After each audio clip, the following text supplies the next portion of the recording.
Et donc, dans la vie, en pratiquant cela, comment réagissez-vous? Eh bien, cela change la manière dont vous abordez le monde. Donc, comment vous agissez? Peut-être comme un enfant. Vous pouvez profiter de chaque minute. Tout est un plaisir. Il n'y a pas de souffrance. Même les choses qui sont vraiment très laides, on n'en souffre pas puisque l'ego est parti. On voit que c'est une illusion. Tu comprends? On oublie que l'on est soit les étiquettes, ton nom, ton histoire, tout ça, ce n'est pas important. Et on peut profiter de l'instant, ce qui apparaît. Un oiseau, un singe, un être humain, un bon ou un mauvais. Il y a une vérité absolue que nous sommes tous un. Mais bon, il faut aussi faire attention à qui on rencontre. Mais en général, nous créons toujours la dualité entre les gens et c'est cela qui rend la vie difficile. Si on acceptait chacun tel qu'il est, qu'il vienne ou qu'il reparte, qu'il soit bon, mauvais, laid, beau, tel qu'il est. De toute façon, du point de vue bouddhiste, tout le monde change. On dit tout est libre d'une existence éternelle. Tout change continuellement. Donc, quoi de plus? La compassion. La compassion vient une fois que le mental est libre de ses filtres. On peut vraiment voir le monde et on voit, oh, mais ces gens souffrent vraiment à cause de mauvaises manières de penser, d'agir. Mauvais, ça ne veut pas dire mal, mais contre-productif pour la libération, pour le bonheur. Et ensuite, on aide. Quelqu'un a froid, eh ben, on leur donne une veste. On va pas juste dire, moi j'ai besoin d'une veste. Bon, j'ai un peu d'argent en plus, voilà, j'achète une veste pour cette personne qui a froid. Cette action spontanée souvent manque. Tout le monde est en train de faire ses comptes, d'économiser. Bon, moi j'ai abandonné cette manière de penser il y a longtemps. Maintenant je peux le faire consciemment avec cette pratique. Ne pensez pas de manière économique, c'est encore une histoire que vous vous racontez. C'est une manière de penser, mais c'est pas la mienne. Quand nous nous promenons et que nous voyons tout cela, c'est merveilleux. On voit quelqu'un qui souffre, on agit, on ne pense pas. On le fait directement. Ça peut aussi être une fleur qui a besoin d'eau. Oh, voilà, on trouve de l'eau et on le fait. Tu vois? C'est la manière dont tous ceux qui pratiquent une spiritualité de manière profonde, ils vont devenir spontanés. Comme un enfant, on peut jouer, on peut agir spontanément en fonction de ce qui se passe en face et non pas en fonction de ce qu'on pense. Vraiment, c'est très beau. J'aimerais bien que vous finissiez avec une dernière pensée pour clôturer un peu cette merveilleuse conversation dans cet endroit magnifique. Est-ce qu'il y a quelque chose que vous aimeriez partager avec le monde entier?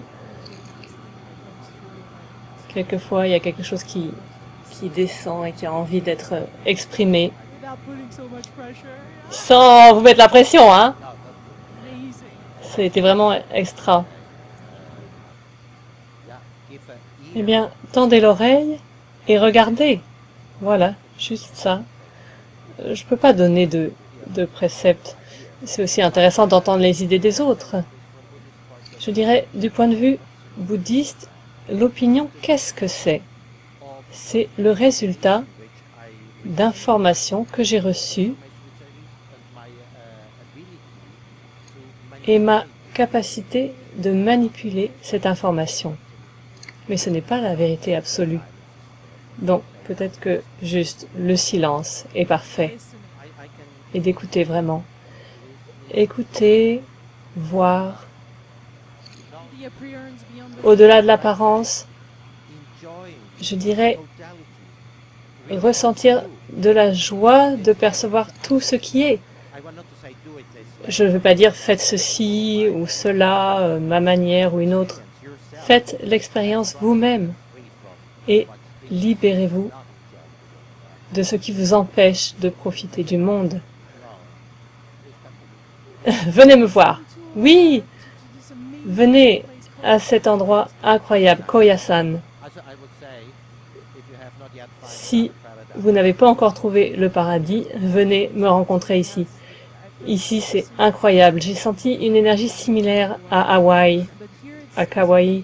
Mais ici, c'est vraiment instantané, merveilleux. Merci beaucoup pour ce instant délicieux. J'ai vraiment hâte à la méditation demain. Et puis là, vous allez avoir un dîner végétarien qui va enchanter vos papilles. Ici, c'est un régime spécial qu'on appelle Shoshin Ryori, qui veut dire une nourriture qui purifie votre corps, et en même temps, c'est de la nourriture pure qui vous est donnée par les moines. On pense souvent que les moines sont végétariens, mais ce n'est pas vrai. Un moine prend ce qu'il reçoit. C'est comme les dons. Comment on appelle ça? Si quelqu'un donne, il reçoit du mérite pour lui-même. C'est la manière bouddhiste d'améliorer son karma. Et pour les moines, c'est un exercice de sortir chaque matin pour donner la chance aux autres. Et les deux, celui qui reçoit et celui qui donne, travaillent sur leur karma suivant la pratique bouddhiste. La pratique bouddhiste, c'est le partage, la tolérance, l'acceptation de quoi? De tout ce qui arrive. C'est vraiment la caractéristique du bouddhisme, c'est la tolérance pour tout ce qui est, le partage, ne pas critiquer ou analyser, laisser les choses se faire. Laissez les choses se faire, je pense que c'est ça. C'est pas toujours facile, mais l'approfondissement de l'expérience se produit quand on est tout simplement. Si on est conscient qu'on est en train de critiquer, pas de manière passionnelle, mais en étant conscient qu'on fait une comparaison entre l'un et l'autre, ce qui est une manière d'envisager la réalité, alors c'est acceptable. Mais si c'est toujours de manière égocentrique, cela crée de la souffrance chez l'autre. Tu comprends? Donc concrètement, le Dalai Lama dit « Chaque personne peut être votre mère ». Moi je dis « Tout le monde peut être votre frère, votre père, tout le monde est identique ». Cela développe un monde de paix. Bon, je ne suis pas tellement dans la politique, mais cela amène la paix. Quand votre esprit comprend ce fait, alors il se calme et on peut dégager la paix. Et cette vibration se répand à travers le monde et crée des effets. C'est une loi physique que tout est lié par des lois de cause à effet. L'écologie, la physique, ce sont des lois. Merci infiniment. C'était Oishi, délicieux. Ah oui, on a parlé de nourriture. Oui, je sais, c'est Oishi. La vie Oishi. Oui, la vie doit avoir un bon goût. Sinon, il y a quelque chose qui ne va pas. Merci beaucoup pour cette merveilleuse conversation. Je vous envoie beaucoup d'amour, mes délicieux co-créateurs, quel que soit l'endroit où vous êtes. Partagez cette vidéo. J'espère que vous avez reçu quelques bonnes idées. Vraiment, je vous embrasse. Je vous envoie de l'amour et toute la belle énergie de ce lieu.